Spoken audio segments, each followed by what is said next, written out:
Sunday morning, it's 11 o'clock. Welcome to Breakfast with the Boys. Thank you on a Thanksgiving Sunday here in Canada for joining us good and early. With me, as always, I'm Gary Groob in Toronto. With me, I have Shawn Slaght and Moose Jaw.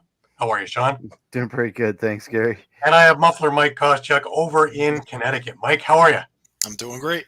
Boy, you guys look bright and bushy-tailed. Hey, it's bright and early over here. So it is really early. It's still dark over where Shawn is. Yeah. Even the even the roosters are going, shh, keep it down. Down. Get another hour. Oh, man. We got a great show for you. Rich Kilgour is going to be with us. He's just getting a few things done, and he'll be right with us. And we're going to talk about his career, both playing and coaching, with the Six Nation Chiefs, and now with back-to-back Man Cup wins and all kinds of fun stuff like that. We've got some stuff from Kuffel, of course, and we also have some movement in the NLL. A couple of interesting things over the week. But just before we get rolling, just a reminder to everybody that all of our shows are on Facebook. They are on Twitter. They are on YouTube and also Twitch. And you can remember to hit the subscribe, follow, and like buttons. Always share. If you missed a show, no worries. You can catch us on YouTube at All Lacrosse all the time. And there you will find retro games, interviews, library of shows, everything. You got fights, you've got press conferences, more and more all the time.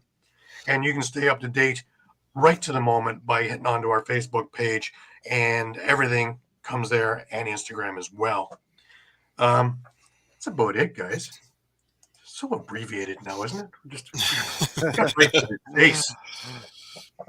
Well, it has been an interesting week. There's been some different things going on in the NLL, some cuts, some movements. We're only a couple of weeks away from training camp. Has everybody got the NLL fever yet? Mike? Oh, yeah.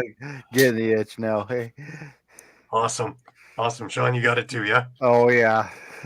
Oh, I can't wait. I tell you guys, it's just, it's like kids at Christmas, NLL coming on. Well, Rich looks like he's got his stuff together, and without further ado, I'm going to bring Rich Kilgour onto the show. Rich! Hey, guys, how you doing? How's it going? Not bad, not bad. Thank you very much for joining us on Sunday morning. Oh, yeah, no Thanksgiving problem. Here in Canada, so it's close enough over where you are. Yeah. Fire a bird on the Barbie and away we go. Yeah. I want to start off by saying congratulations on the Man Cup, because that was just an absolute, it's poetry in motion watching you guys play. Yeah, no, it was quite a summer. I mean, with all that talent, and, the one thing about it, you can have all that talent, but, if they're a little bit selfish or anything like that, it don't work. So I give all the credit to the players. They bought in. Some guys had to maybe take a little step back from what they normally do for teams, but everyone bought in. Dane Smith running out the back door for most of the season, stuff like that. So that's what makes a championship team, and the boys punched in every single night and, came away with the Man Cup. It was quite a summer. That's something that Doddridge brought up last week also is running lines. You guys ran lines as opposed to just O guys going out, just D guys going out. Guys did their job, and more so. Yes, and we had some guys, that are really athletic, like Lyle Thompson, Brian Cole, Dane Smith. So, we'd have those guys, and JT would call them three amigos. Even if they were D guys, he would have them, all right, you three are going to go up and play a shift of offense. So, those guys are so talented. You want to get the most out of all their talents. And some of those guys that can go two ways, we always figure it's just a lot easier to score 3-on-2, 2-on-1 right, than, setting up 5-on-5. So you got some great athletes, man. Let them play. Absolutely. And funny enough, also one of the guys who are probably the most underrated guy on a team of that talent would be a Tyson Bell, probably the quickest guy in the league. Oh, he is such a great defenseman and a loose ball guy, and he plays with that little bit of edge on him too. Sometimes it gets him in a little trouble, but I'll take that edge any day of the week. So, and he, like you said, he gets that ball sometimes in the corner, and he outraces like 3-4 guys that were ahead of him heading back, and he just runs right by him. He's quite an athlete. Absolutely, and there's a number of games that I caught where he was just lights out down the floor. I think the one in Coburg is the one that got my attention, sitting in the ice box. And I think he had 2 or 3 breakaways and goals in that game. It's just, it's running track for him. Yeah, that's what I mean. Like, and especially if he gets that loose ball out, near the blue line or somewhere up there, and it's truly a foot race. He's going to win that 9 out of 10. Yeah, and he's So, creative. He's got good hands. For a guy who's the meat and toughness of a team, he really has soft hands and good imagination. Because I would say 80% of the time on those, he'll put it in. yeah, that's another one. Just he's a great athlete. Let him run, pick up the ball, and go. And like you said, he does. He has a great shot, and again, his loose balls is what gets him into those situations. Like he'll beat a guy there, or even if it goes in second, sometimes a poke or a jab here, and then off and running. There he goes. Right. Now, a couple of things about Six Nations that really went, I don't know if it really went under the radar, but it didn't really get talked about because of the team being so great as a whole. We keep hearing about Victoria and they're 18-0. Six Nations went 11-0 in the regular season. That's impressive. Because there's a lot of talent in the MSL. Yeah, 18 is a little more than 11, but at the same time, that was quite impressive, that for them to go 18-0. And like you said, I think that was the first time I've ever been part of an undefeated senior team. We've had a couple I was on one, the second Brampton team. I think we were 19-1.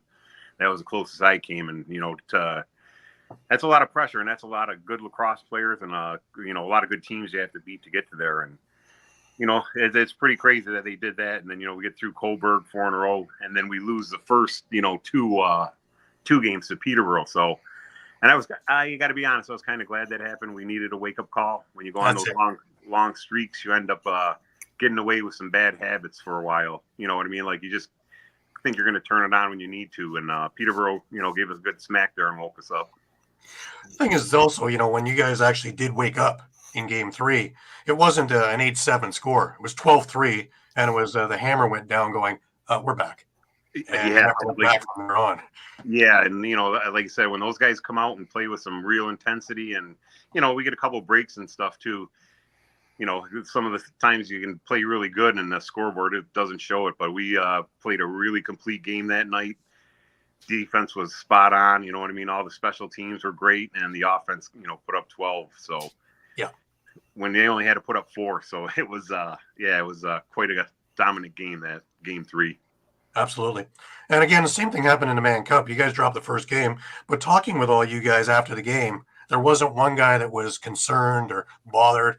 The one thing that I kept hearing was, well, we see what they got.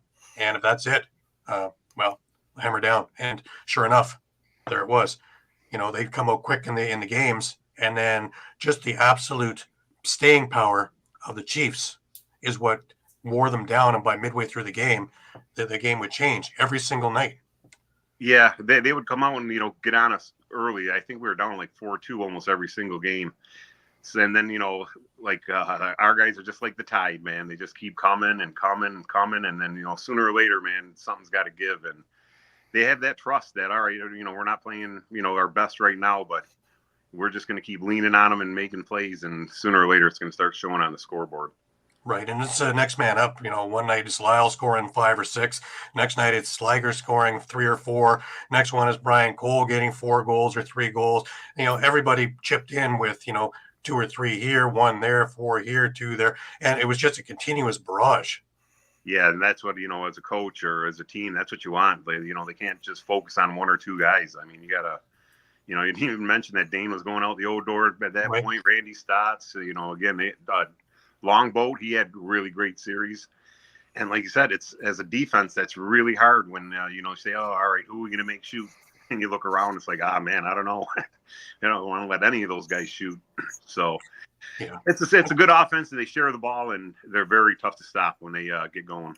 Absolutely. And again, nobody even brought it up, really, is that you didn't have your leading scorer from the year. Austin had his own problem. Austin Stotts couldn't play. So, that's a lot of goals that's not in the lineup on top of everything. Yeah, and no, that was a big loss, and I hope everything's going well with him. But it also, that frees up about 20 shots, so the other guys get to take a bunch more shots. So, and again, Austin was our leading scorer. The kid is just incredible. And again, I just wish him the best, and hope he gets everything straightened out. Right. How good was it to have Steve Priolo? On the back end there, my God, just an absolute rock at Gibraltar, but can also go coast to coast if you need him to. Oh, I've loved him since he came in Buffalo when he's rookie year was my first year, or I missed them 1 year because I didn't do anything with the Bandits. Then when I came back, I was D coach. So I've known Steve since he was 20 years old. Coached him all those years with the Bandits, and he's just one of my favorite players of all time. And like you said, he can go coast to coast. He can throw it off, chuck the knuckles, and he is a really complete, lacrosse player. And it's kind of funny because, I remember when he was 19, we took a chance on him with the Bandits, and, he still wasn't really there yet. He was just a kid. And then, our fans were kind of rough on him, but look at him now. I mean, captain of the Canada team. And, another funny one, I remember we were in Coburg, and him and Rubish were out there together, and they ended up double teaming someone. And I just under my breath said, that's got to be a lefty's top 3 nightmares of all time. Rubish and Priolo running at you. Yeah. And Cody Jamieson turned around and said, "You're absolutely right." Absolutely. That's funny. It's funny. One of the guys that Priolo reminds me of now was you when you were playing. Oh, a little bit. I mean, lead by example. If you had to throw him down, you did. If you had to score a goal, that's what you did. If you had to go and run the floor, that's what you did. If you stay at home, that's what you did. You led by example. It wasn't one of a lot of words, but the ones that come out were the ones that mattered. Yeah, and that was one of my I guess strengths. Looking back on it, captain for the Bandits for 12 years, and was usually had an A or something on my shirt. And I think the guys really respected me, like you said, because I would do all that stuff. I'd fight for a teammate. You want me to go play defense? I'll go play. I'll do anything the team wants me to do. And, just point me in a direction, and then, I'm going to give 100%. And, I think the guys respect that. And believe me, every guy that I, had a chance to play with, every teammate, I'm not kidding, I really have some respect for them too. So it was a two-way street. And it was just, see Steve too, like I said, come along at 19 and, start off a little slow, and then come along. Then he's captain of the Bandits for many years now, and he had the ultimate prize, not prize, but honor of being captain of Team Canada. So I love the guy. I could go on for another 10 minutes talking about Steve Priolo. Absolutely, it's great, and it's just, in the Bandits are the same way. One after another, guys that can do all kinds of things. You guys can run out of the D door, O door, transition, doesn't make a difference, let alone having Matt Vince in net. With the Chiefs, though, you guys, again, we didn't talk about this, is Warren Hill did something that nobody's ever done. Get a shutout.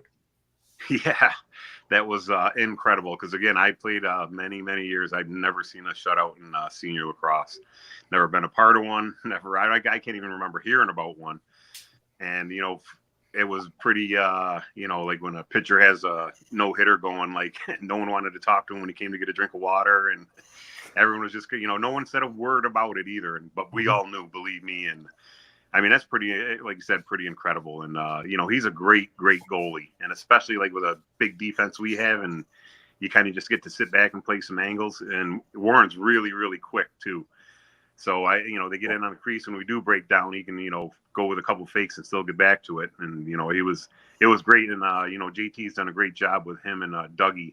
They've alternated every other game for 2 years. Yeah. And both of them are pinpoint passing down the floor, and they're just that much towards the offensive thing too, not just stopping balls. Yeah, and it's funny. You kind of not all native, but it's a lot of the native goalies seem they can chuck the ball pretty good.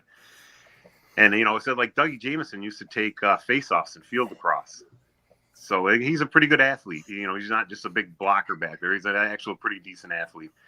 So it was great to have those two guys, and like I said, really just go every other game for 2 years straight. And again, just being a great teammate, right? They're both number ones in the winter, but they split time in the summer. So it's, again, just good guys being good teammates. How great was it to win it at home too? Oh, I mean, right on the res too. I think the one we won in earlier was when I played was in Brantford. So then, when I was coaching, we won one, 2-2 in Six Nations, and it's just a little bit more special, just to do it at home. And like I said, it's not the home of lacrosse, but the natives invented it, and they have the native, be on the reservation. It just makes it a little more special. Right. Well, you're going to run out of fingers, right? You and 5 as a player, and you're 3 or 4 now as a coach.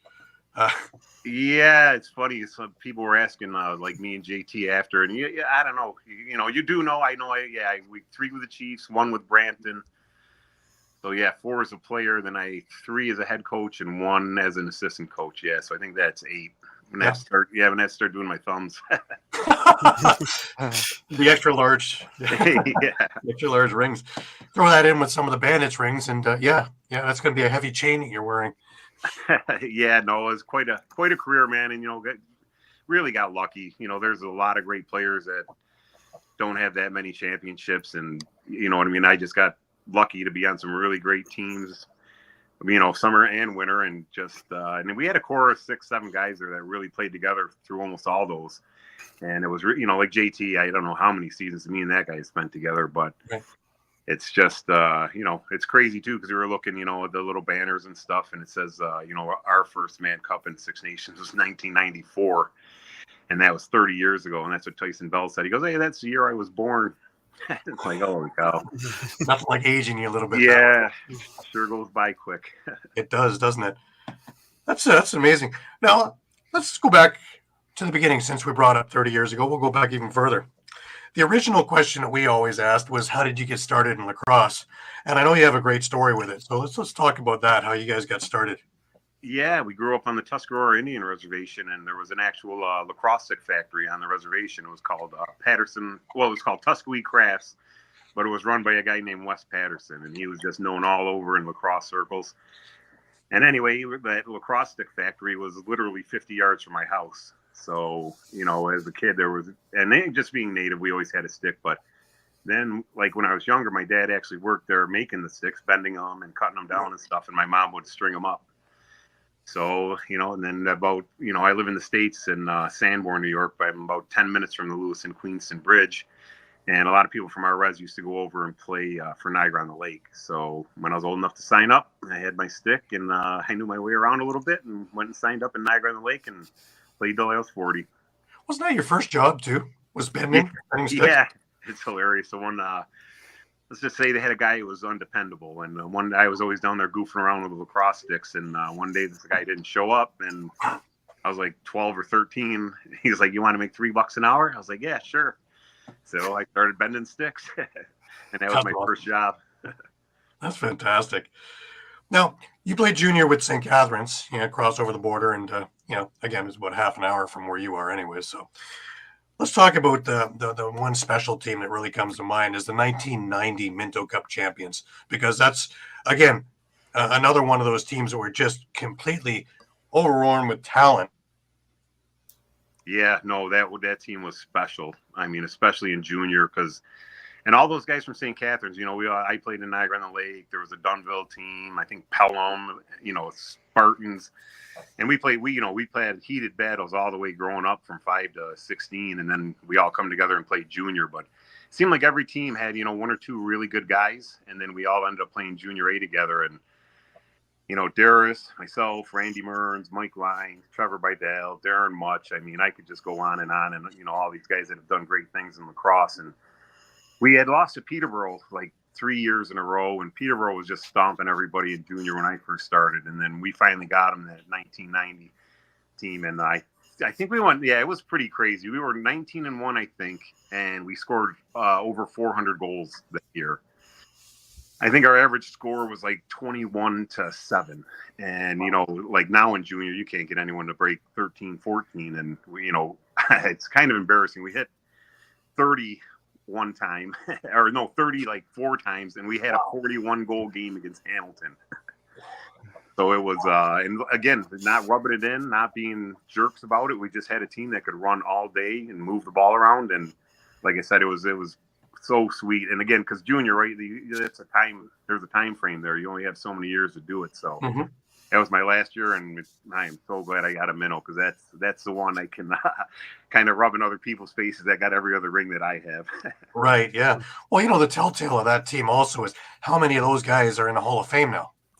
Yeah, like Murray, all of them, really. Yeah, there's a bunch of them, and it's like, again, just to have that group of talent come together and just be really lucky. Again, I played in Niagara on the Lake, never won anything my entire career. Was always a pretty good player, but we just didn't have the horses in Niagara on the Lake, and then to get to play with some, other really, really good players, it was just nice. It was such good lacrosse too, because that was 5 up, 5 back, and Right. we had a line, and it was funny. Me, Durst, and Randy Mearns were all on the same line, and I think Durst had like 160. I had like 120, and Mearns had like 110 points. So that was just on one line. It was, and again, just looking back, because that just came up the reunion for that team a couple years ago, and it was funny. They had an old stat book and stuff, and it was like looking at the numbers. It was just it was crazy. That's insane. Now, you also had Jim Brady was your coach because you needed the conductor. Because with all that talent, sometimes the greatest talents don't win. It's to be able to get everybody to play together and get on the same page. Yeah, no, Jim was great. Like, because I had him my first year, and he was, let's just say, a little fiery. Like, man, his face was red a lot. He had, and it's not funny, but it's probably because he was so high strung. He had that heart problem or something. Something happened. He had to take a year off. And then he came back, and he was a little bit calmer. And I think that made him a better coach. He was a good coach no matter what. But I think once he lost that little bit of, like you said, red face so much, he was and then again, he was perfect for our group because he knew we were talented.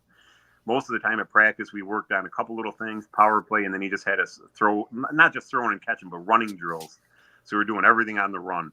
Right. And especially when all those guys are 19, 20 or dead in shape, he was the right guy for the job. Let's put it that way. Right. Looking back now as a coach and a very, very successful coach, how much of Jim Brady do you think rubbed off on you? A lot. Like I said, I think he did a great job of just figuring, who was good at what, and then putting them in a position to use that skill.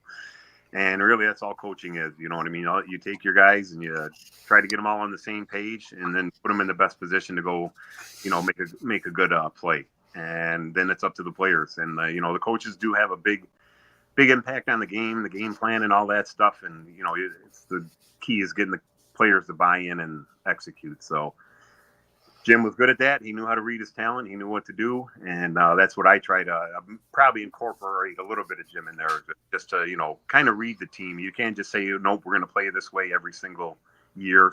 Players change, and sometimes you got to change things up to make the most of your talent. Sure. Let's jump over to MILL and the Buffalo Bandits. Now, you missed the first year. You torn your ACL, but you jumped on in. And the rest, as we say, is history. Let's talk about the early Bandits teams. And, your brother called it the Wild, Wild West in MILL. Things that would get, probably a 5-game suspension nowadays. You're lucky if it was a change of possession back then.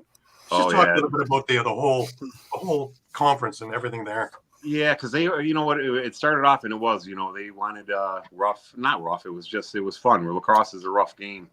But then you had a lot of American field refs who didn't really know the box too well, and American players who didn't understand some of the, maybe unwritten rules. But then, it was, again, just like what Dara said, is perfect. It was a wild, wild west, man. You guys stick people, two-hand. There was probably a fight almost every game. And it was fun, though, man. Just guys playing with passion. And, sometimes emotions boil over, and two guys got to settle it. And, like I said, I think their big slogan back in the day was, we'll sell you the whole seat, but you only need the edge. Mm-hmm. And it was, it was definitely marketed to that 18 to 35 beer drinking crowd. And they loved it. We loved it. And it was a great time to be a lacrosse player. Interesting you said that. I happened to find something here. You're going to love this. It's an old Bandits poster for the Memorial Auditorium and the Coors Light. Oh yeah, the young let's see if I can the young JT and Randy Mearns, and yeah, I think there was Mike Meridian and Paul Day too. Yeah, no, that was man. That's not the name for the Memorial Auditorium. Long time ago, and it's funny. Just maybe less than a year ago. Some of my buddies were out in Buffalo, and they had that poster and hung up in some restaurant or something. They took pictures of it, and they teased me for about 2 weeks. That poster is pretty popular.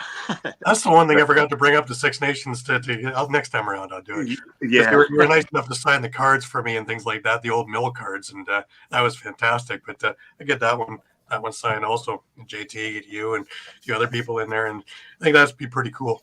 Yeah, no, and like you said, a little piece of history. You know what I mean? That was 2 years ago now, and good old Bandits and Coors Light. We had a good relationship.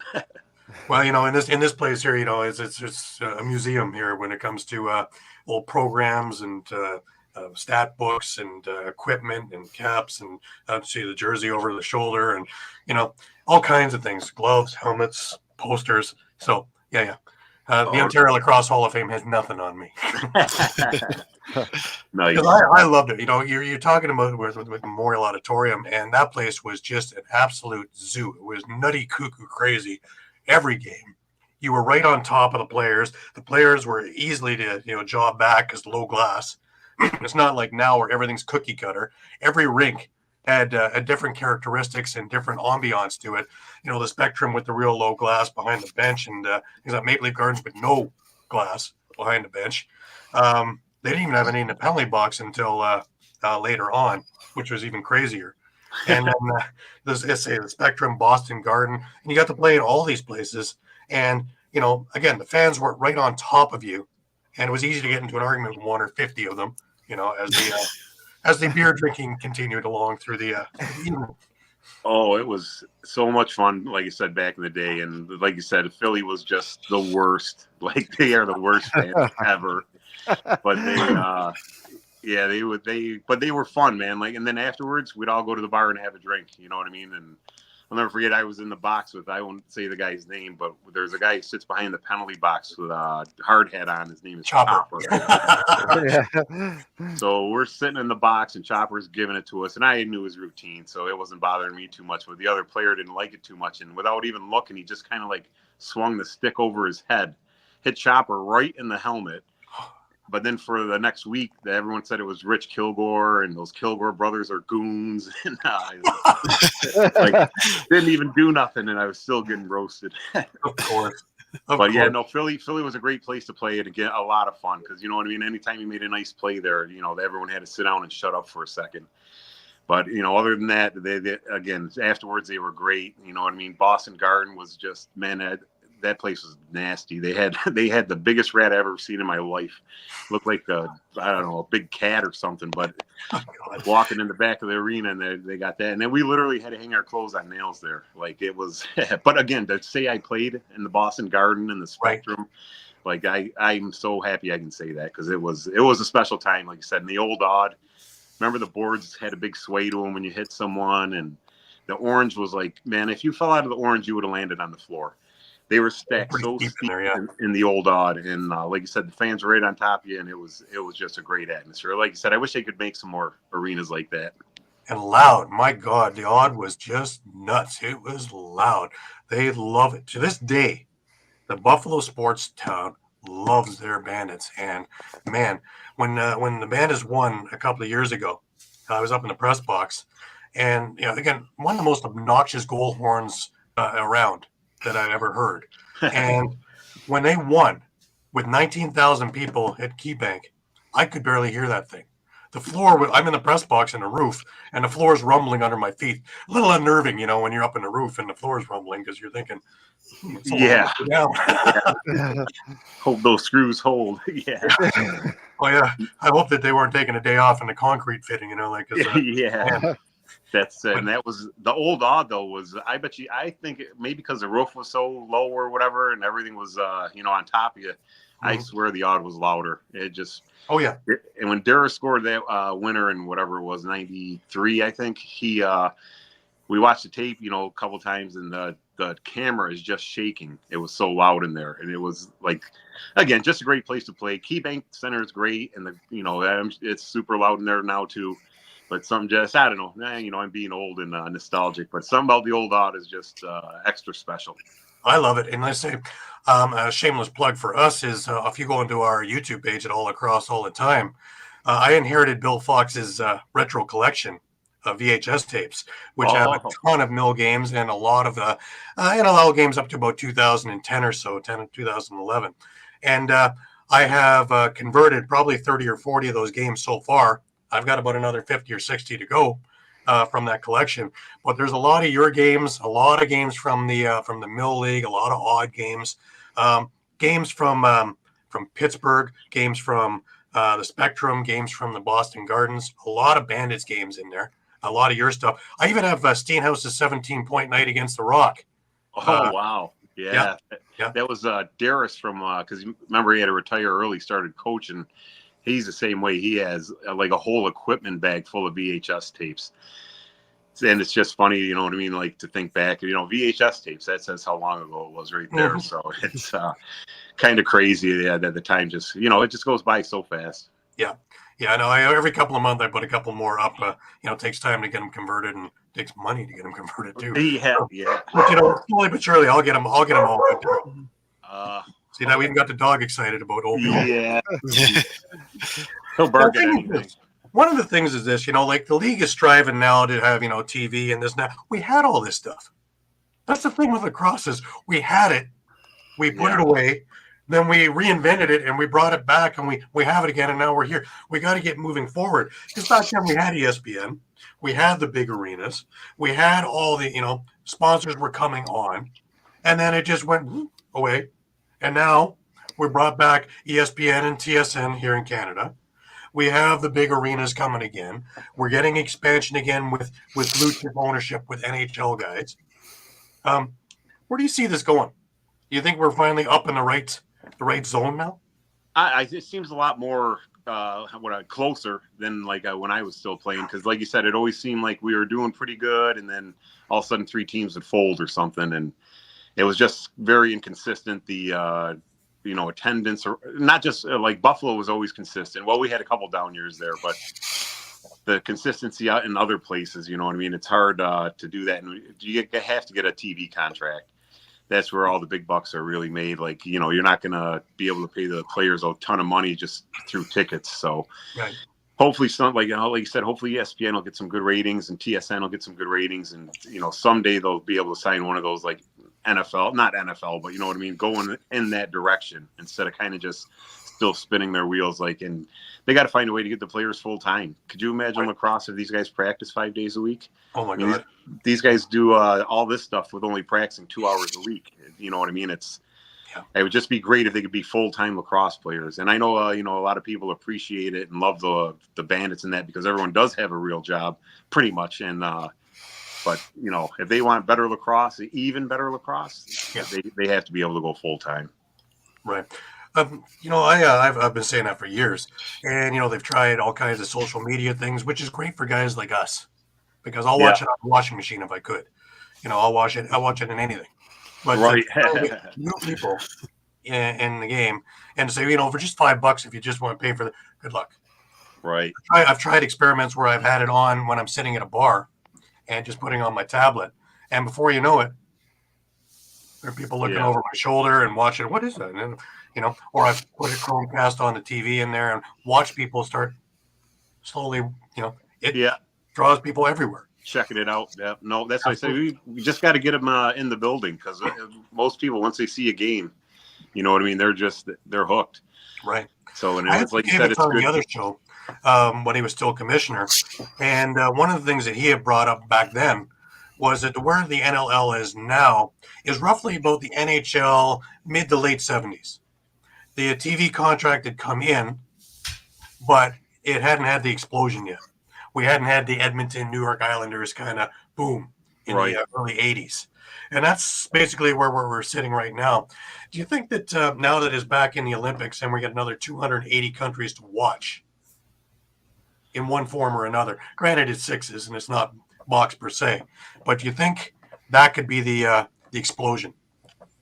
Yeah, let's hope so. I don't like the sixes myself. You know what I mean? Pick one or the other and do it. But and man, if they could get box across, into the how they have it over in Canada in the States, because that's what I think we're lacking is some really like Rabel got all that stuff done. Like he was a big American star, right? And I think that's what they kind of NLL need is some American to just tear it up and hopefully like I said, get in some other arenas and stuff like that. But I just hopefully that exposure through the Olympics, or like any kind of lacrosse anyway. So hopefully that will give it a big bump, and look at the World Championships now for the box lacrosse. I can't remember how many countries were in it this year. It's just crazy. I think the first one they did, there was only like 6.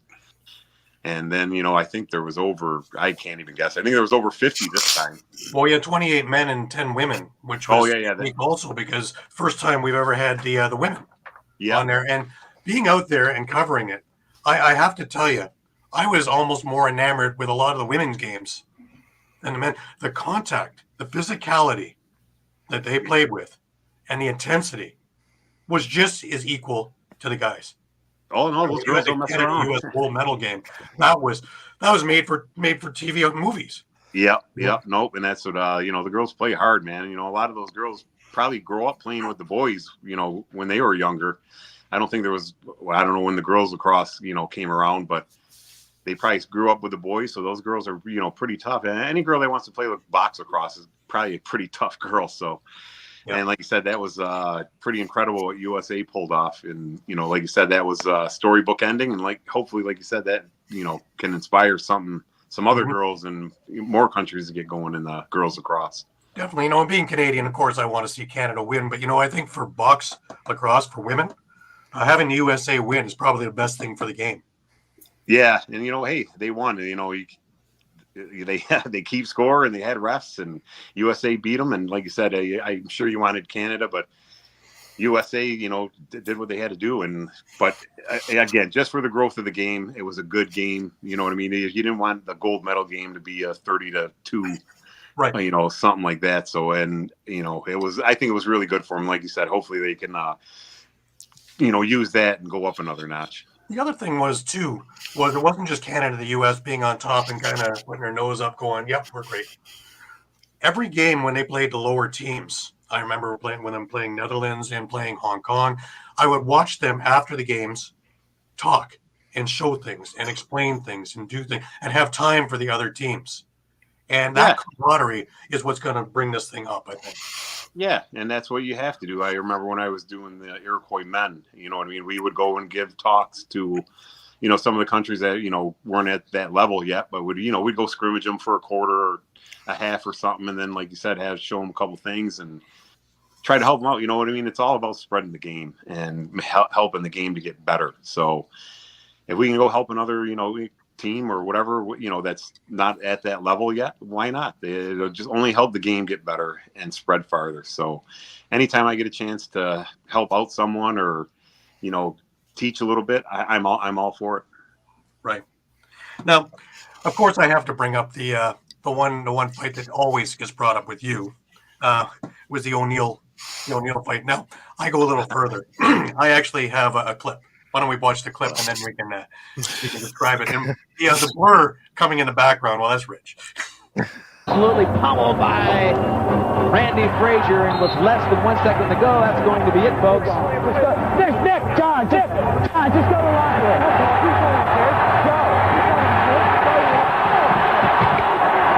All right, folks, this game is literally over.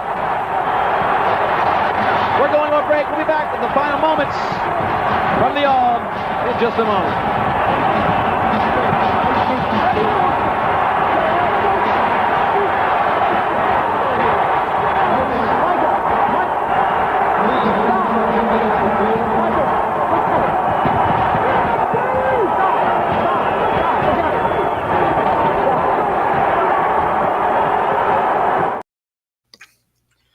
That's something. The funny thing is, the one thing that always I noticed is when you talk about the sway of the glass and watching the fans bang on seeing the glass going back and forth because the fight went up into the stands, the fight went on the floor, it was everywhere. Now, a little bit of preface: that was the end of the 22-game win streak. Yeah. We were sore losers. What can I say? I don't think it was that. Godrich actually got into that, saying, JT and O'Neill got into it a little earlier in the game, and O'Neill got the worst of that one. Well, we trying to get a cheap shot in there and in the crease. We had been battling Marty for a couple of years at that point. So Marty, and again, he ended up being a teammate later on. Love the way he plays when he's on my team. I'm not a big fan of the way he plays when he's not on my team.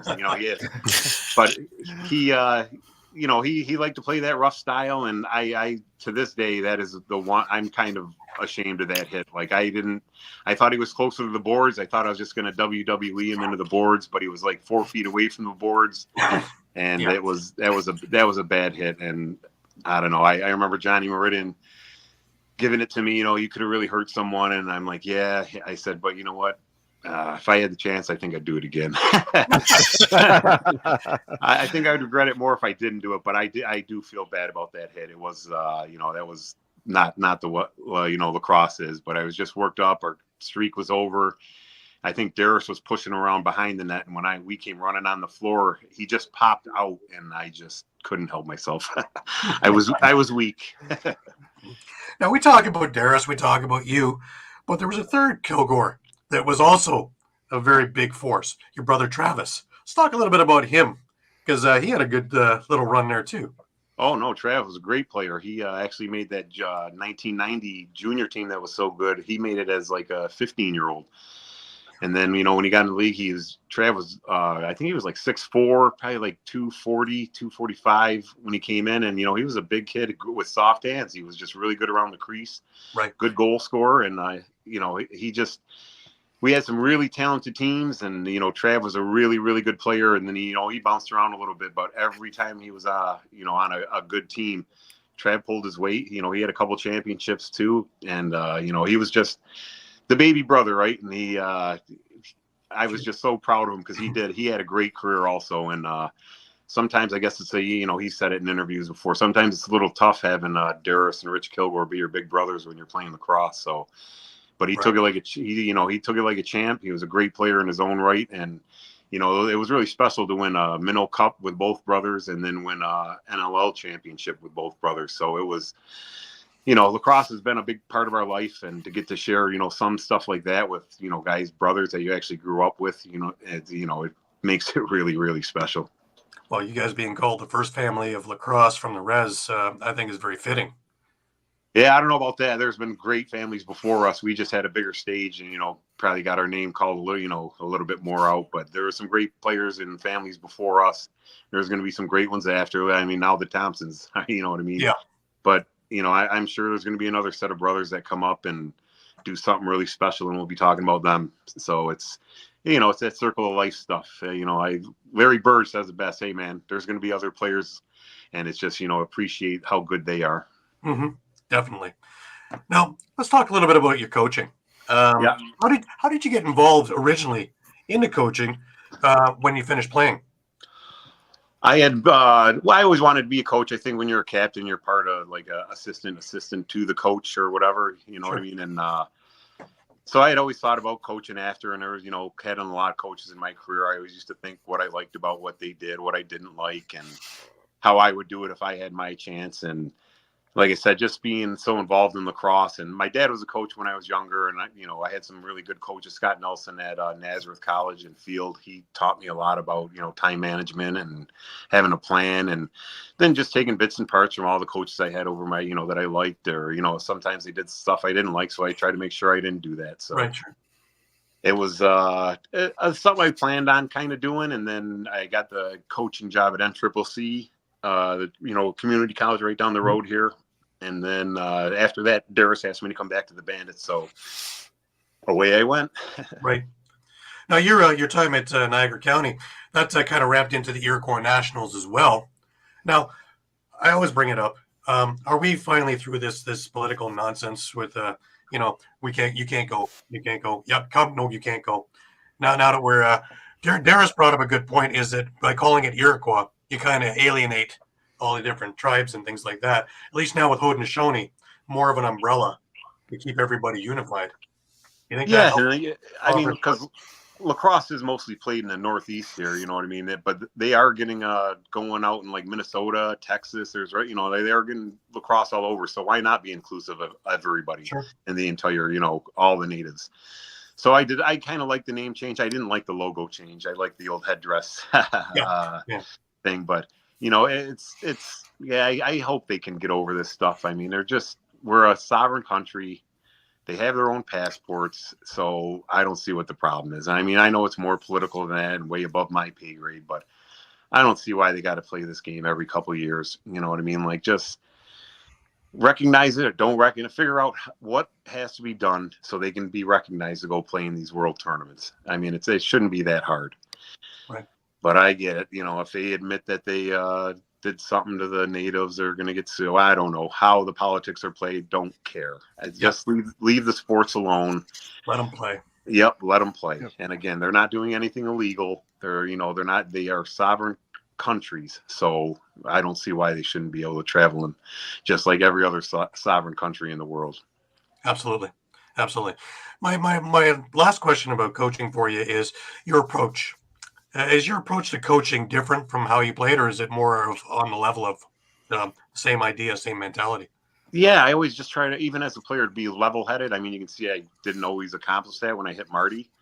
But, I try to be level-headed, not too high, not too low. That plays over. Let's move on to learn from it and then move on to the next one. Just like cornerbacks in football. You got to have a short memory when you're a defenseman. Sure. So, yeah, and then I just brought that kind of the same thing. And, if I had to have a harsh word with someone, not harsh, but, light a fire under someone's, behind, then I would do that too. As players respond to different things. And sometimes guys respond to being called out. Some other guys don't respond to that. So you kind of have to, I learned that as a captain too. You can't just, cookie cut and do the same thing to everyone. You have to take their personality and their stuff into account when you try to say something to them. So as a coach, I try to do the same thing. Just make everyone buy in, be a good teammate. And, again, if you make 3 bad plays in a row, guess what? Coach has got to say something to you. You know what I mean? If you make 3 good plays in a row, I'm going to say something to you too. So, again, not too high, not too low. Yeah, they just scored, but now what are we going to do next? Okay, we got a goal. No, what's next? What's next? That's all I do as a coach. Let's start thinking what's going to happen next. Right. JT, we know what a great player he was. Talk about JT, the coach.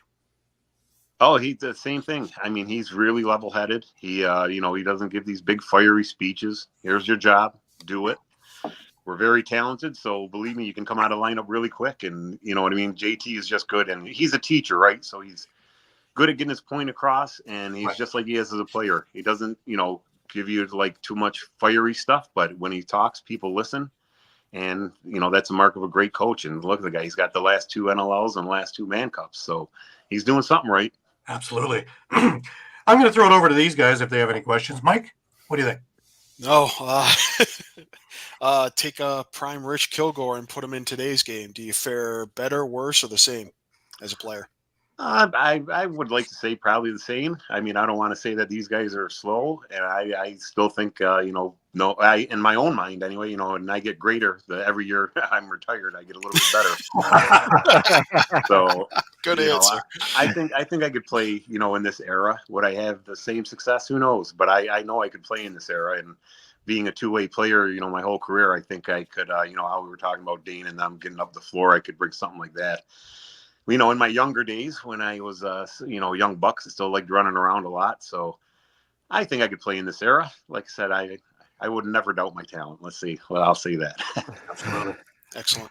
Sean, you got any questions? Yeah, you talked about kind of passing on your knowledge to other players. Is there maybe one piece of advice that you would give to maybe a young lacrosse player kind of looking to move up the ranks? Just put in the work. I mean, everyone thinks, those guys are so great on Saturday night. They don't see the treadmill Monday, Wednesday, Friday, in the weight room Tuesday, Thursday, Sunday. So there's a lot of work to be done if you want to play at that level. And you got to put in the work. You know what I mean? If you can have all the talent in the world, and if you don't work, it's just not going to work. So again, that would be my key advice to anyone growing up and wanting to get to the next level across that they want to get to. Put in the work. Absolutely. One of the biggest compliments I think is ever given to you guys was Cody Jamieson, and he had said that you and Darius were the reasons he got into lacrosse and pushed so hard. Now, coming from Cody, that's something. Yeah, it's funny because Cody's such a great player, and just to think that maybe he went and watched me and Darius play and thought of doing something more. That's very humbling. Let's put it that way, But that's, you kind of say that to the players once a year too. Like, people are watching you, man. And there's some little kid out there that might want to be the next Steve Friolo, the next, whoever. So act like it. You know what I mean? Respect the game and just go out there and play, be a good teammate. And again, just respect the game. play as hard as you can, as long as you can, and shake hands at the end. And that's another way I try to do. So worked out pretty good. I think so, yeah. One final thing. Do we expect to see the Kilgours back in the NLL coaching? I have no idea. I haven't put my name out there. I really did need a break because I did that since I was 22 all the way up to whatever, 45, 40, you know what I mean? It was more than half my life I was doing stuff with the Bandits. So I wasn't happy about it when I got let go, but at the same time, I'm kind of glad. And, the COVID stuff came. So there was a couple of years off of not doing anything that, summertime, nothing. So Dewey gave me the call, and it was, I just wanted to try it out, see how it felt. And who knows, maybe I'll start putting my name out there, but no one's called me, and I haven't called no one. So right. I don't think I'll be back anytime soon. And Darius the same way. I think, he just, I think would rather be like a GM or something. Now, I'm not sure if he'd want to coach anymore, but I think those opportunities are coming because I think expansion's on the horizon. Yeah, and you never know. You know what I mean? Someone gives me a call and it's the right fit. Maybe I would do something again. But like right now, I'm having fun with the family. I just I got a 2-year-old grandson. I spend a lot of time with him, so I get to start experiencing some of the stuff, life stuff that I kind of missed out on here and there playing so much lacrosse. So right now, I'm happy, and I'll stick with that for right now. Oh, that's great. Actually, I do have one more thing. Is the training camps are coming up, and like last year and the year before, we're going to see probably 35 guys on the rosters going into training camp. And I would say that 85 to 90% of those are NLL bona fide players. So there's going to be a number of guys that should be in the NLL who aren't. Do we see expansion coming soon? And if that's the case, we may be seeing you guys back in GMs or in front office roles. Yeah, it could be. And, again, lacrosse took off so big there in the, right around the mid 80s and took off. And now there's so much talent around right now. And I really hope there can be expansion and hopefully do it in the right way. Because like you said, there is a lot of talent that could be our NLL players, but they, with only 12 teams now, or I don't know what they're down to, but you know what I mean? Every time a team goes away, that's 20 jobs down the pipe. So, and that cuts the bottom 20 guys right out of the league. And it makes, all the other teams, it's going to be really tough this year, but at the same time, there is enough talent to probably stock 3-4 more teams. And hopefully they can find the right fit somewhere and get them in the seats and see what happens. Awesome. Listen, Rich, I want to thank you for taking your Sunday morning and talking with us and talking lacrosse and, going down memory lane as well as current stuff. I really appreciate it. It's always a pleasure to meet up with you in person or doing these things. Yeah, no, thanks, Gary. And I told you all the time, I love talking lacrosse. You can give me a call anytime, man. I didn't even touch on all the stories I have. So, again, thank you guys, and thanks to the other guys. And it was a better way to spend my Sunday morning than sitting on the couch. I appreciate that, and we will definitely take you up on that because I definitely want to get into more of the stories and things like that. My MO has always been when doing interviews is anybody can look up stats. It's when you guys eventually go. The stories go too. So if I can do my part and get these stories out there, that they're there for posterity. Yeah, it's great that you guys do this stuff. And, just like you said, I used to hear stories from Derek Keenan and Kevin Alexander and, that. So it is kind of a tradition. You just got to pass along. And, because again, the lacrosse players are such characters too. There are so many great stories. And it's like you said, it's good to get these things down on some film or tape, whatever you want to call it now, and other people can see this stuff and hear the stories of what went on back in the old Wild West in those days. Absolutely. Thanks again, and we'll be talking to you soon. Have a great fall. If you wind up coming into Canada the next day or two, have a great Thanksgiving with us.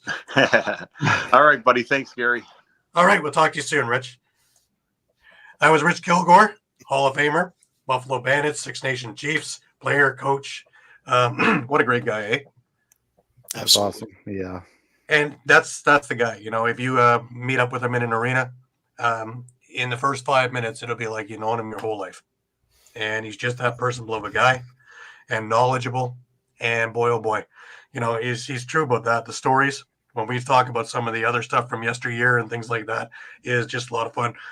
Darius is also another one that's exactly like that.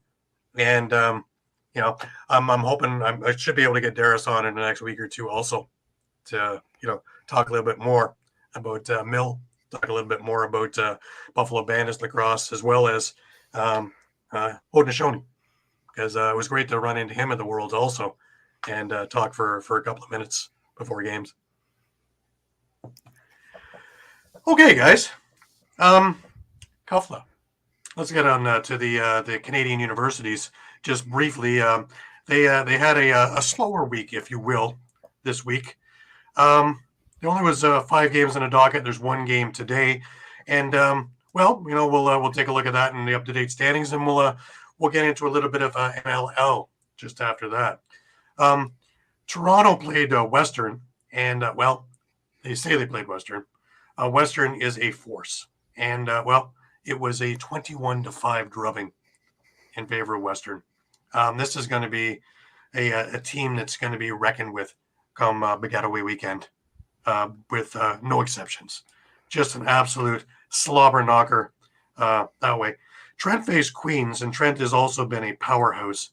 Now, Queens really gave a good showing. In fact, they outshot Trent 23-22 in that game. They lost 10-9. Trent was just able to slide by in overtime.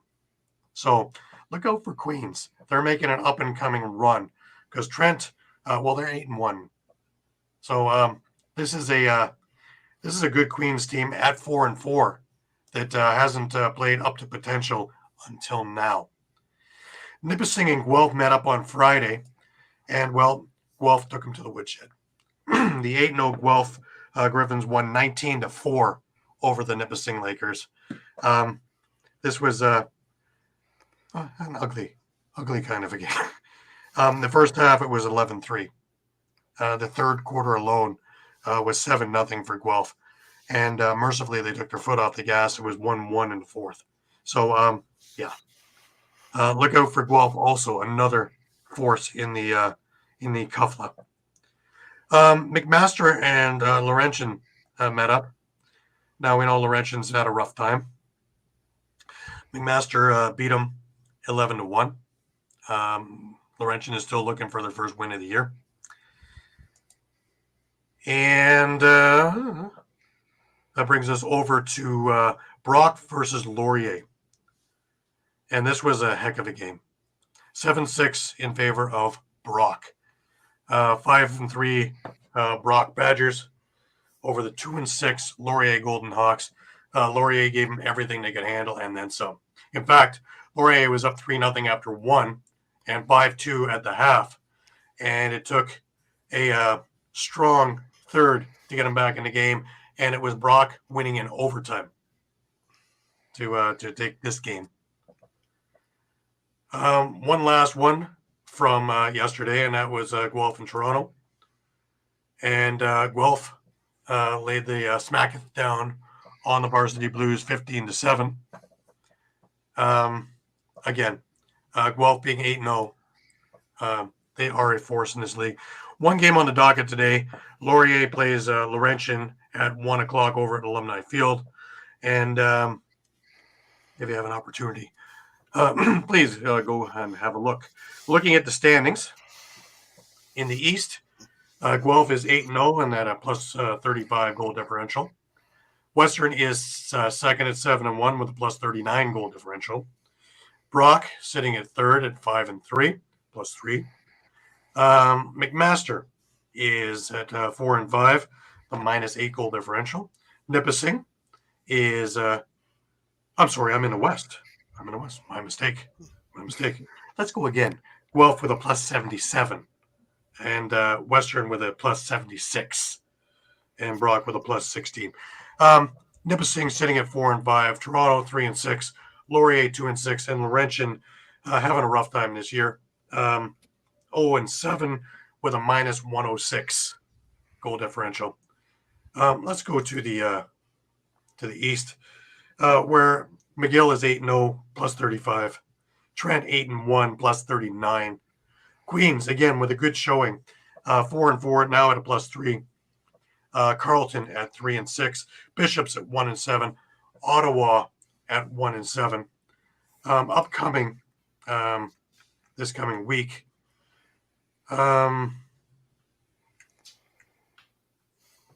We have Guelph facing McMaster on Wednesday.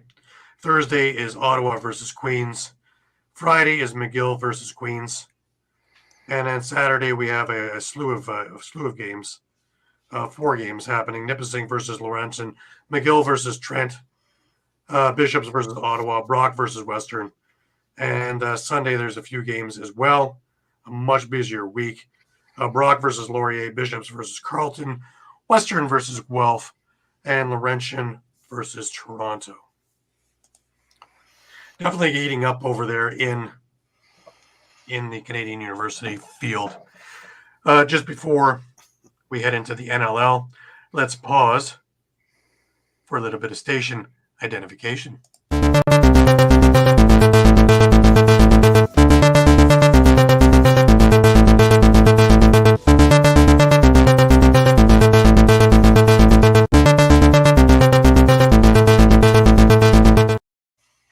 That's a little catchy thing, isn't it? Also, now that we're going back into the NLL season, we can bring back our ball delivery.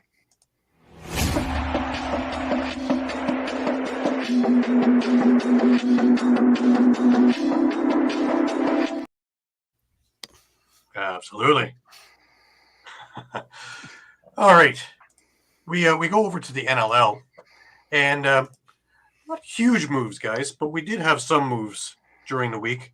The biggest thing I think with Philadelphia is the signing of Scott Dominey and Liam Patton to 2-year agreements. What do you think? Yeah, I mean, most of the guys that they've drafted or picked up from the Panther City dispersal draft are already signed to the team. So I think that's going to be definitely one of the more competitive training camps going on this year. Right. There's going to be a lot of moving parts. Oh, yes. And I think we were only seeing the scratch of it because there's so many players in these things that, the pickup of the scraps are going to be golden nuggets, I think. And we were starting to see that. We see Ottawa release Colton Lidstone, and right away, Colton Lidstone is over with Vancouver. That's big. I think that he can really help the Warriors. Again, getting stronger and stronger. I still think the Warriors are the ones in the West, even though Saskatchewan is going to make a lot of noise. The Old West, sorry. The Wild West. Formerly known as... What was once the West. Yeah, what was once the West. Not so much the West anymore, was one. But the other thing that stood out to me was Buffalo traded Justin Robinson to Ottawa, which also explains a few things. But right away, Tate Katoni is now a Buffalo Bandit. And the left side needed something, and they got themselves a hell of a player. They got themselves a guy who can dig, a guy who doesn't mind going into dirty areas, a guy who has a hell of a shot, a guy who won't mind mixing it up. Not the biggest guy on the floor, but you can't measure the heart by the size of the body. What do you think about this one? Mike, what do you think? You had to figure someone on that left side was getting traded out of Philly. They got to make room for Brennan O'Neill.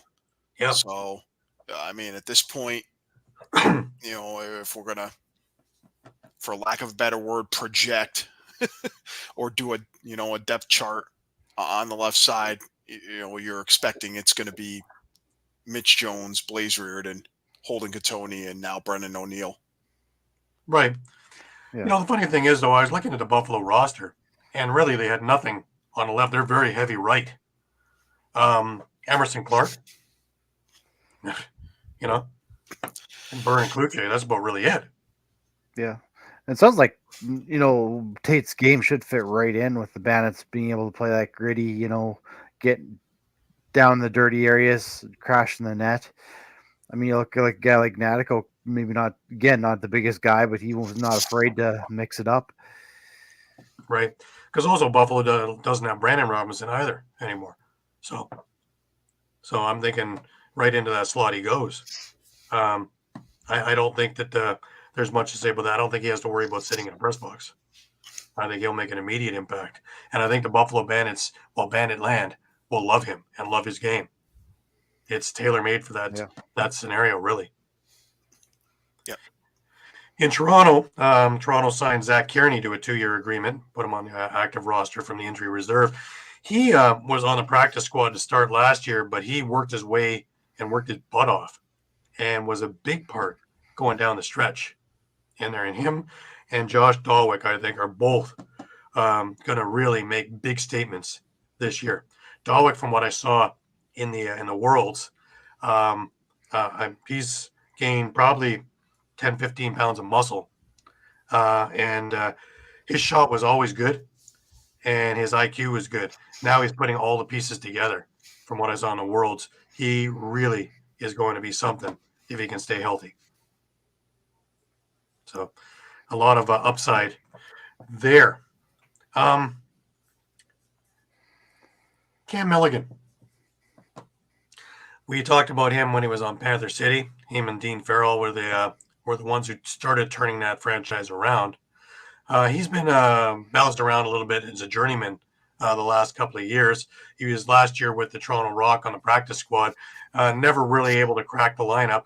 Well, you take a look at that lineup. It was, that's a very difficult one to do. And then you're taking a look at the draft picks ahead of you and all the other things. So he goes to Halifax. Now, we're talking a little bit off air. This is probably the best place for him because Halifax is in a rebuild, and there are definitely spots for his talent because he's got a heck of a shot and he's a really crisp passer. So what do we think here? Mike, what do you think? I almost see it. He can have a similar breakout to what Aaron Woods had, if you ask me. Yeah. So I mean, yeah, there's some revamping going on. I think the left side's going to be a little more settled now. They don't have Banesh, they don't have Eric Fennell, but you still have Dawson Theed, you've got Cody Jamieson, and I think it's a good foundation for them to build around. And right. I think Clark Peterson's going to be more involved now with Shanks, leaving for Saskatchewan. Right. I feel like things are going to just open up a bit more in that offense, and it's not just going to be kind of the same 2 or 3 guys that they're leaning on or trusting with the ball in hand. Right. I think it's going to be interesting. I think one of the things that helped Milligan out a lot was his play with Peterborough in the summer. And he was to the forefront of another team that was rebuilding that became really a force as we went down the stretch in the summer, even into the playoffs. Again, as Rich Kilgour mentioned, taking the first 2 from 6 Nations, Milligan was a big part of those victories. So, again, showcasing his talent that, he gets an opportunity to get back in the league as a starter. Yeah, and he gets an opportunity because, like you said, Mike, like losing Fennell, Banesh, those are big shoes to fill. So at least bringing in a veteran like Cam Milligan and giving him a chance to fight for a roster spot doesn't hurt one bit. Right. Now we still have a few names that are out on the free agent list, but most of them have been gobbled up now. Of note. Training camp's open. Some of the early stuff has already started, but training camp's open up in a couple of weeks, and we have preseason games coming up in about 3 weeks. Really, this isn't far off. And then bang, we are into the season. Early predictions. What are we looking at? I want to start with you, Shawn. Oh. I still have a hard time betting against the Rock. Again, putting on those green glasses, I really like what the Rush are building up to right now. I really do like what they're building. Again, you got a lot of talent. I see kind of the Rock and a few other teams like Calgary, San Diego, where they've got an older roster. It'll be interesting to see whether they can hold up into that 18-game season. Again, Buffalo Bandits, you can't count out either. I mean, again, they're aging as well. this same scenario. Can they hold up that 18 game season? I after last year, I really like Albany. I like what they're building over there. I think they've got a really great chance. I'm myself looking at an Albany Vancouver final. To tell you the Yeah, truth, Vancouver as too. much Yeah, as I have my rock shades on, I tell you, I am honestly thinking that, especially with Williams coming into the lineup now, and a few other pieces coming into Albany, they already had 98% of the tools there, as we saw, and experience now. Mike, what do you think? Yeah, I won't argue. I won't argue about Albany. Again, Dyson Williams. You're going to have Eric Fennell now competing for a spot on the left-hand side. So you're definitely going to see a shift. It's not going to be this heavy reliance on Simmons and Kurtz. So I think that will actually be helpful to them. It won't.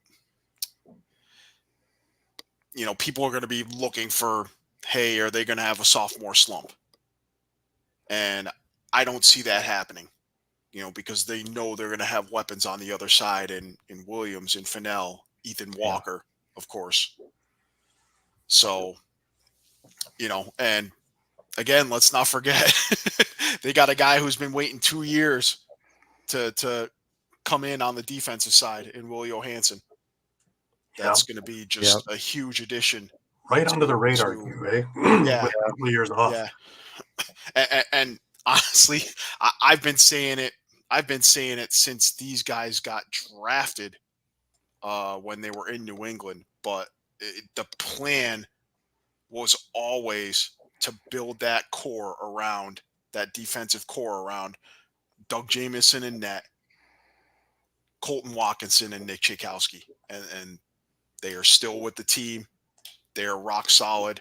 They have another stud on defense in Patrick Kostiuk that they were able to get, at the end of the first round a couple of years ago. So I really think, they have that they'll be consistent for the entire duration of the extension that they've signed with the arena. So right. I think so too. And again, being a media guy for the ALL, with all the guys who aren't going to make the team, it's going to be exciting to get out to ALL games because I think this is going to probably be the best one yet. And talking with a couple of guys running the junior ALL, they're expanding also. So this is going to be an exciting time for junior ALL of up and comers. So there's a lot in the pool of up and comers that are going to be really forces down the road. So again, when we talk about the expansion thing, and we talked about it with Rich, and we talk about it pretty much weekly. It failed in Panther City. That wasn't because of play, because it was a damn good team, as you can see by them being snapped up all over the league. What we need is in the right markets and hit the ground running with the right management. And guys like Rich Kilgour, Darius Kilgour, some of the other guys we talked about over the years, I'm sure even a Johnny Meridian would be happy to come in and be in the front office of getting things moving. Maybe not sticking around for years and years, but to get things moving in the right direction in the right markets, and know what it takes to get an expansion team off the ground, and give another 20 to 40 players home. Because if we're going to expand and it's going to be this, you got a couple of years before the Olympics hit, right? That's when the grand explosion hits. We want to make sure that everything is smooth, ready, done. And, we don't want to have 200 players that should be playing going, I'll go into my profession when we're trying to make this full time. This should be the profession. Rabel and them have got it down pat, right? Yeah. So let me ask this, kind of a two-part question. Let's just say you're Winnipeg or Edmonton or St. Louis, Baltimore, you got an expansion franchise. Do you go after Richard Darris Kilgour, or do you maybe go after Bob Hamley, who's now available and has just spent the last few years, building what would have been, let's face it, what would have been a contender? Because, we talked about that one game in Vegas that got away from them in the final seconds, and they win that game, and their playoff position is different, and maybe the outcome of last season is different. And I'm not just I feel like I'm not just waxing hypothetical here. Like, if they're in a different position, that last year's playoffs could have wound up entirely upside down. Absolutely. I mean, Sean, why don't we start with you? They could have been as high as the number 3 seed. I was going to say, I don't think you can count it out. Even when we were talking to Rich there, I mean, it's a question mark whether they are more willing to go back behind the bench or just, sit in the front office position. So I don't think you have to discount it. I think it's something you definitely have to look at for sure. I think there's a number of up and comers for coaches too that haven't had a crack at it in the NLL, and I think that this would be a perfect opportunity. But to me, kind of evade the question a bit, because either is a good choice. Any one of the three is a good choice. Yeah. But to have that problem of having that qualified of people for your front office to be your GMs right away should tell you that we need to put more teams in here, and in again the right locales. We're not going to try obscurities, right? We're not going to try and put it in Trenton, New Jersey. PBLA couldn't draw anybody in there. We're not going to try it for now. In the States, again, St. Louis would be a good one. Baltimore's had a few cracks at this one, and it hasn't really worked. So I don't know if that is the right answer there. But somewhere near to Colorado, I would look at just to get them a rivalry of something a little bit closer than trying to get across to the Calgarys or to the Saskatchewans. I'm always wondering, Gary, like, what about back in Washington State again, like a Seattle, or even looking again at like an Everett, like So those are WHL towns. They've got hockey. They gather decent crowds. I think somewhere in Seattle would work. Yeah. not at the hockey arena there, because it's a lot of pressure to put 18,000 people in a building. But there's a number of other ones that are smaller. But let's keep it closer to the, again, the Fort Worth problem was that it wasn't in Dallas, in my eyes, where you have a bigger demographic to draw from, and you have more of a small town niche of what they're into, and you're kind of stuck to that. If you have a bigger city, yes, even on the outskirts of that city, you still have that city to draw from, and all the people that make up that kind of city and the different demographics.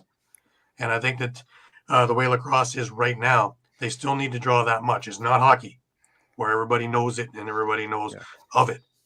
Whereas a lot of people are still trying to, what is this? How do we do this? And, so if we can get a bigger, first off, a bigger population pool, and secondly, more demographic, we can do that and then get experienced marketing people to explain it and get it in the schools and have these players that are going to be on the teams get kind of what Saskatchewan did, kind of what Vegas did. Get these guys right away on the ground and running. Halifax did that, and get the community involved. And sure enough, as the communities got involved, so that their fan bases grow. And you take a look, Halifax sells out now. Saskatchewan always, as winners, were able to sell out that place or not be within 1,000 of selling out that place. Yeah, and I'll actually throw out a couple other locations on the West Coast. I mean, I know we've talked about the possibility of Portland, because it had worked previously there. Yeah. How about Oakland? This is a city that's lost the Warriors from the NBA. They've They lost lost the the A's. Raiders, the NFL, and now they've lost the A's. In a span of 5-7 years, not even. Yeah. Nice rivalry So- with San Diego right away too. I wanted to address too. Sorry, the comment from Eduardo there too about marketing. Like I think that's something that Vegas did really great right off the hop too. Was just Yep. in your face everywhere you were ever. You couldn't go around the corner without hearing about the Desert Dogs. Desert Dogs, yeah. Yeah, Well, they also Yeah. treat the opposing fans. I saw when the Rock went in there, oh yeah, pictures on the like floor. royalty. Royalty. You're not being drudged around. You know, like if you're going into Buffalo wearing a Rock jersey and you take your life in your hands, you know, you are treated with the utmost respect. San Diego treated us all very, very nicely, you know, and people are getting to learn the game through the years now. They knew field and now they know box. Yeah, and if the league doesn't like the idea of Oakland, my other suggestion would be, where's Oakland going before they get to Vegas? Mm-hmm. Sacramento. You already have an NBA arena there. Yep. It brings a question of Miami for that one then too. Again, a little bit more of a main city as opposed to Orlando that has to compete with all the other little ventures in there. But Miami's got the heat and the Prudential Arena, which is would work very well for lacrosse. Yeah, if you can make that partnership work, again, I don't know one of Eduardo's comments with the competition. As long as you're kind of partnershiping with, the Heat, the Dolphins, you've got the University of Miami, college ball. You got a lot to compete with. I mean, personally, why it worked in Saskatchewan is we have one other professional sports team in this province. We were clamoring for more. Right. We didn't have that. They didn't have to compete with a whole, Which again brings up 5-6 Laval. professional teams, right? Right. Which again brings up Laval and brings up Quebec City because not a whole lot of things going on there. Laval is close enough to Montreal, but not Montreal. But close enough that Quebec City would be interested in being little brother. Yeah. And Quebec, since they don't have a hockey team and really don't have much in the way of sports there, I think that would be a perfect fit over there. And again, works great with a Halifax rivalry. Yep. And goes back to my thing about Winnipeg, right? They got their football team, and they've got the Jets, and that's about all they got. Right. Yeah. Right. And I think that they could Yeah, just that's like why. the Jets. That's partly Like why I that. think Sacramento maybe if they're going to look at that, take advantage while the A's are actually playing in the city, and that's why I say I think it can work in those other markets as long as you've got that partnership, right? That Right. you're not competing with each other. You're working together to make sure you're all prospering. I'm also, selfishly looking at Oshawa again, which is about 40 minutes away from where I am in Toronto here to the east. But remember, Hamilton is 45 minutes to an hour the other way west. So the gap is, close to 2 hours of a difference. Well, Buffalo is that distance. So that would work as well. And again, it brings in the Peterborough crowd, which is about maybe a 30-minute drive. It brings in the Coburg crowd, which is about a 15, 20-minute drive. It brings in the Whitby crowd, which is about a 10-minute drive. It brings in the Oshawa crowd, which is there. It brings in the Scarborough crowd, which is about a 20-minute drive. It brings in the East Toronto ones that lost when Toronto went west, and they're not going to go and spend that time going an hour and a bit to Hamilton, about a 20-minute drive, not even. So how much of a fan base would be there? There's a 10,000-seat arena right there where the Oshawa Generals play, and pretty state-of-the-art. And I think that would work just fine, thank you. yeah, and if they're selling it out, it's no different than Halifax selling out. Exactly. So And it wouldn't step on anybody's toes. Eduardo was talking about all the things that are there in Miami not to go there. I get it.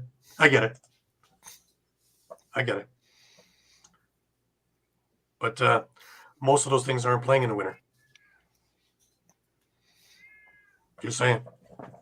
But there are other places. I just thought I'd think of a place in the States. I'm not keen on Baltimore just because they've been tried so many times and failed. And there's other things going on there. Granted, no hockey. But we've seen it go in and out of there a few times. Yeah, and I guess that's why I just brought up the WHL. Like, I know this is not hockey, but we've seen it again here in Saskatchewan where you can partner up with the WHL. You got a decent sized arena, good arenas. And it just seems to work. Yeah. There's a lot of markets where I'm thinking that you need to get into a market at least off the start for the next 2 teams that no box, that we don't have to educate. Yeah. Right? Then we can start worrying about educating, and that's where the Unboxed program comes in. Right? While we're putting 2 more teams in areas of no known box lacrosse, the Unboxed program can go to areas of not known or little known box lacrosse and educate, so that when we do put a team there, they are already educated. There already is a fan base. There already is school programs, and you hit the ground running and marketing. And it's a good it's good to take temperature, right? Like, you put that in. Are they even willing to learn about box if they just don't care? Right. If you can't get 3,000 to 4,000 season tickets sold, and then have the rest of your 8,000 to 10,000 seat arena to come in on walk-ups, Now, granted, you don't need to have a sellout every single night to be successful, but if you're keeping your costs mindful and you're marketing and building, and again, the difference between the mill league and selling a party, and now you market to the kids, and the here with the OLA, and get the young kids excited about it, that they bring mom, dad, and uncle, bring the grandparents, bring the brothers and the sisters. Sell 5 to 8 tickets instead of 1 ticket. That's how you sustain it, and get them young. Get the 5-year-olds who are playing peanut and tyke, and get them in there excited, and then have the family come there and they grow up through it. And eventually, as I watched Josh Dawick and his brothers as young little kids being excited there, sitting across from me, and watching them all go up and play junior, playing college, now playing NLL, and watching that progression and watching them develop into professionals. Because off floor is as important as on floor if you want to stay in this league. So there's a lot of little variables in there, but I think it's time. And I really do believe that the league needs to look quickly at getting up to 16 teams for now, and then we can move from there and let the Unboxed program go from there.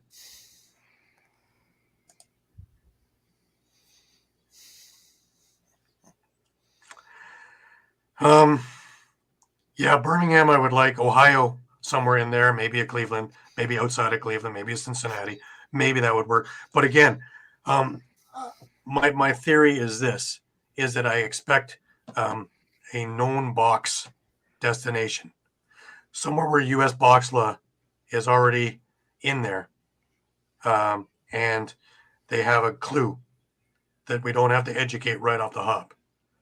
Down the road, a couple of years, yes, I think a number of those places would be good spots. And if they do want to get to 30 teams eventually, they're going to have to start looking at these places. But again, if the Unboxed program does what the Unboxed program is supposed to do, and the league does more than just have 1 game in Laval, and starts getting this thing churning, and that's the big thing, is the league needs to get this thing churning if they want to make it viable, and have it be a tool in the toolbox to get this thing expanding, because the only way you're going to get moving is growth, right? Otherwise, you're stagnant, stale air, right? We've got to churn it and move it forward. Churn it, move. What we did for the last 30 years. Thoughts, Shawn?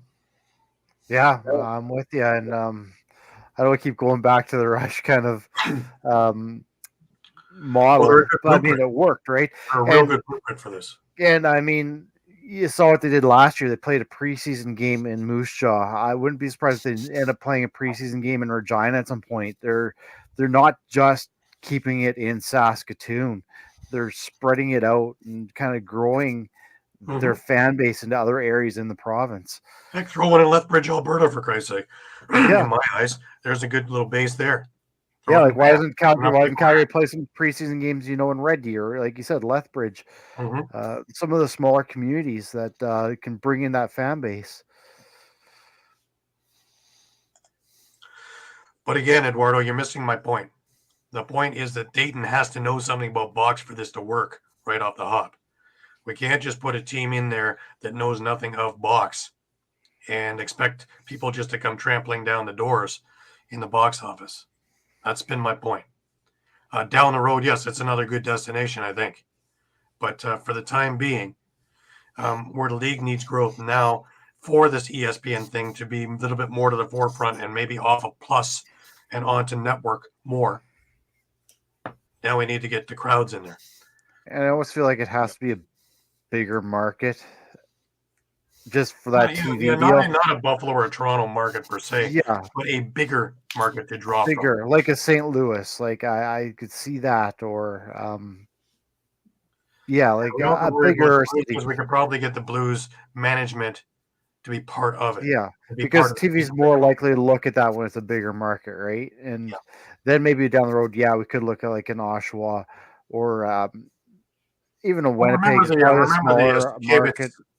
Remember the Sakavitz MO originally when he was talking about expansion.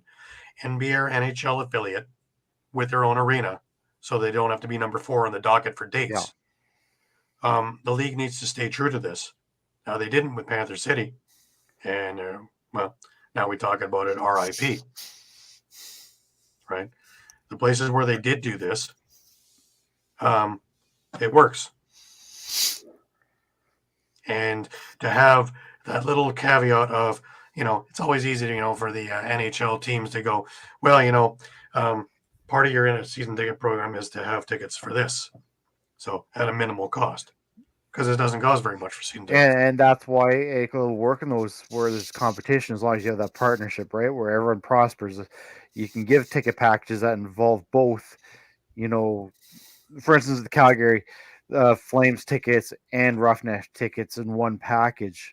Right. If you're Miami Heat tickets along with the Lacrosse package. And again, if you're spending $35,000 on tickets for your hockey or basketball team, and I'm just picking a number out of the air, and to go and say we're now spending $36,500, $36,500, another $1,500 or another $1,000 per se on it. I really don't think that's one that you're going to be up in arms and say, well, I don't want my tickets anymore. No. I don't think that's going to be a big deal. You might get a handful, but that's about it. Like it's not going to make or break you. No, and there's enough people that will take those ones from you. Thank you very much. Yeah. And even if they don't use these tickets, you can always donate it to kids and put those programs up. I watched that yesterday with the Marlies game when watching the AHL. Is if you can't use your tickets, these groups can, and please donate to here. So yeah, and you know what? That's another thing. Like I work with the Moose Jaw Warriors at the WHL, and they got a thing called Heroes in the Community, where businesses go out and buy tickets that go to school kids, so that they can attend the games. You could easily use that model anywhere to help grow the game as well. Absolutely. Well, why don't we leave it there for this week? Just a reminder to everybody that we are on Facebook, we are on Twitter, we are on Instagram, we are on Thread, we are on YouTube, as well as we are still on eopsports.com/lacrosse for all articles and archived things. You can find our show library on YouTube, as well as a number of other things, retro games especially, like we were talking with Rich. If you want to see Rich and some of his former teammates, and a lot of the guys you're seeing behind the benches play in their heyday, get onto our YouTube page, tell other people about it, let's subscribe to it, let's get that thing built. It wasn't built in a day, but let's get it moving so we can use it as, again, for more tools in your pocket that you can explain this game, and we can grow this thing together, because this is all about #grow the game. And we all got to do our part to get this game out there that it becomes number 4. And I think we're right on the verge of doing something very, very big. We're into last words. Mike, let's start with you this week. Last words. Just looking forward to, any other signings, transactions, moves in advance of training camp, and curious to see who's going to make it, not make it. Yeah. Once training camp begins, right, there will be some surprises this year. Shawn, last words to you. I'll keep it short. We're looking forward to training camp. I mean, let's go. Let's get some lacrosse going. Absolutely. I personally, I loved having Rich. I want to thank him again for having him on the program. Again, we're going to have Darius on there. I'm going to try and get Tom Bolesky from Cuffla on there to talk a little bit about that closer to Piscataway weekend. And it's going to be exciting. And we got a lot of things upcoming. And, I had a great interview the other day with Eric Turner, now of the Calgary Roughnecks. And that's also archived on my YouTube page at G Groob. So if you want to take a look at that one. And he gets into a lot of the stuff and playing with Colorado coming out of COVID and all the work and work ethic. Again, what Rich talked about. If you have the talent and not the work skill, put in the work. Put in the work. I knew when I started seeing his videos after he got cut from Las Vegas that he was coming back to the NLL because he was practicing and working out with a fury. He was coming.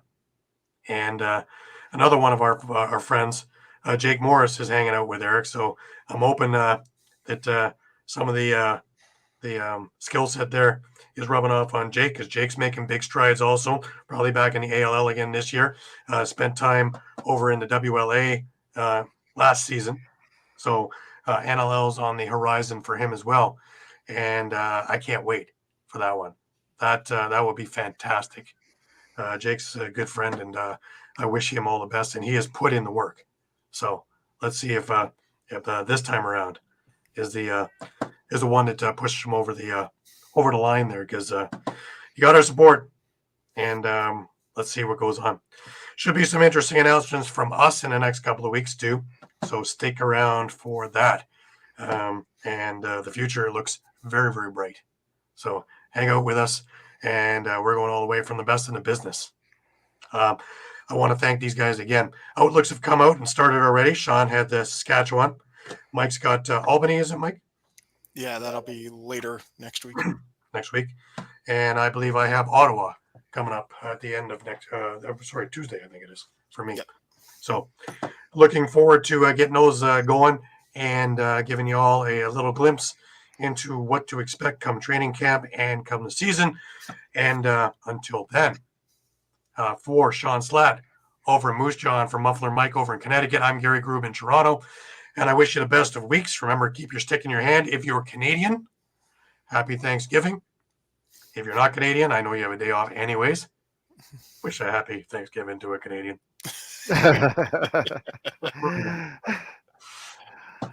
Anyways, until next week when we're back, it's Sunday at 9 p.m.